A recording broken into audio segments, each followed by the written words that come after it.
Hello friends and neighbors. At the beginning of this year, I made a number of goals and resolutions for myself, and 3 of these involved reading. And I am pleased to announce that I have completed 1 of these 3. So let's not waste any more time, but get right to my book review of my very first full-length Dickens novel, Hard Times.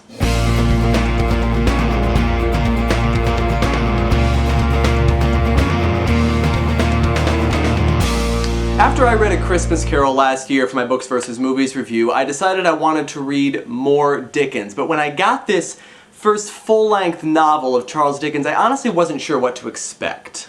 I knew that he could be rather wordy in his novels, but I also knew that he was considered one of the great English writers. And after reading Hard Times, I think I can see why. Yes, Dickens was paid by the word, and yes, Dickens novels tend to be very wordy largely because of this. But here's the thing about the wordiness of Dickens compared to the wordiness of, say, Tolkien. I actually enjoy reading this. Tolkien fans, please don't kill me.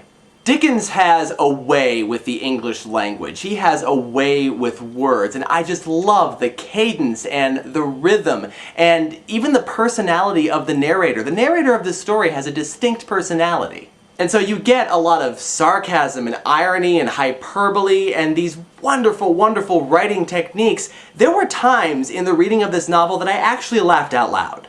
Hard Times follows actually a number of characters, but one of the main characters it follows is a schoolmaster and father by the name of Thomas Gradgrind. Gradgrind is a firm believer in the importance of facts.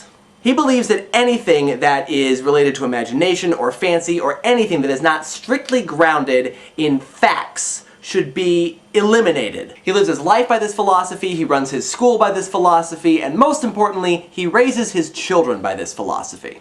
And throughout the course of the story, we see the consequences of this philosophy.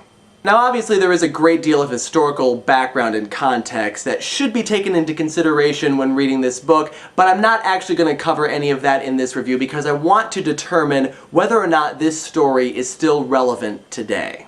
And even though it was written over a century and a half ago, I really think that it is. There are a lot of messages and themes associated with this novel, but one of the main ones is that of fact versus fancy. Which was kind of a big thing during the time, but it's still kind of a big thing today if you think about it. Whenever Gradgrind goes into one of his rants about facts, it seems thoroughly ridiculous, and yet we see schools that hammer facts upon facts upon facts on their students, and even creative expression is standardized.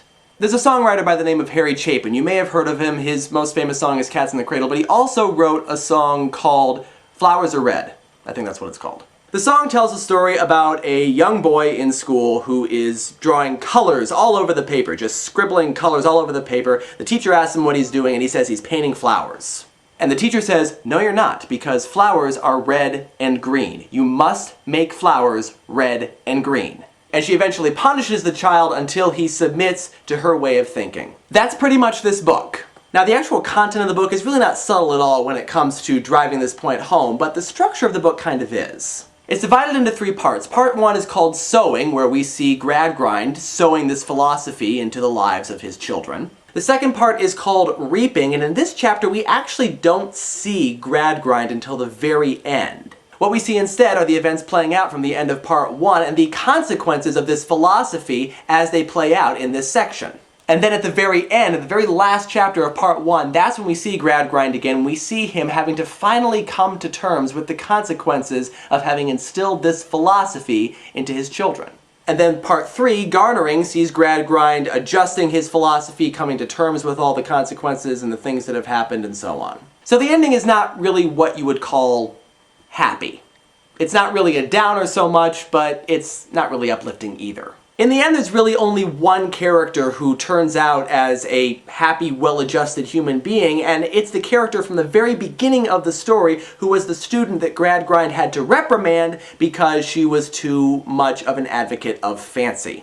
That character is named Sissy, and I think I like her character about as much as Sarah Crewe from A Little Princess. I mean, I really like this character. In fact, as far as characters are concerned, this book presents us with some pretty interesting and yet universal characters. They're not terribly well developed in the end, but then they're not really supposed to be. They're simple enough in their characterization that we can relate to them and yet still be interested in them. We all know someone in our lives who is a Gradgrind, or a Sparsit, or, God help us, a Bounderby.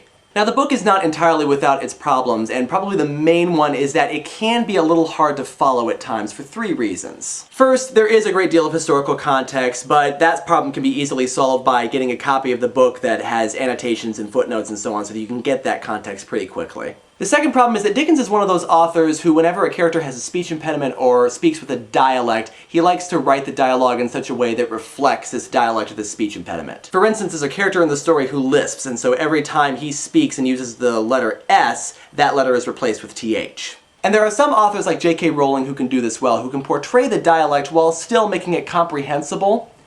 Dickens is not one of those authors. There were a couple of characters in this novel that I had a real hard time following, enough so that I actually had to look up portions of the plot synopsis online because I honestly just could not understand what this character was saying. And the third reason is that it is pretty wordy, and while those words are enjoyable to read, it's pretty easy to get caught up in the words so much that you kind of forget where and when you are.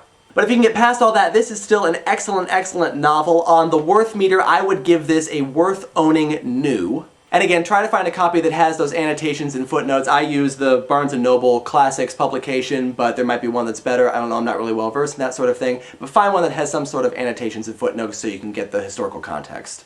And the book has been added to my favorites list, which means that in a year's time or more, I will be rereading it and giving you my perceptions and letting you know if it is still on the favorites list.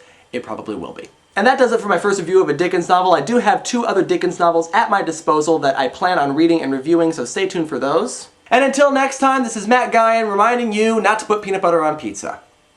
It burns. Facts. That word is incredibly hard to say. Facts. Really? You're gonna go off on that sign-off after having reviewed a novel by Charles Dickens? You're going to sign off by telling people not to put peanut butter on pizza. I'm just a brilliant young man.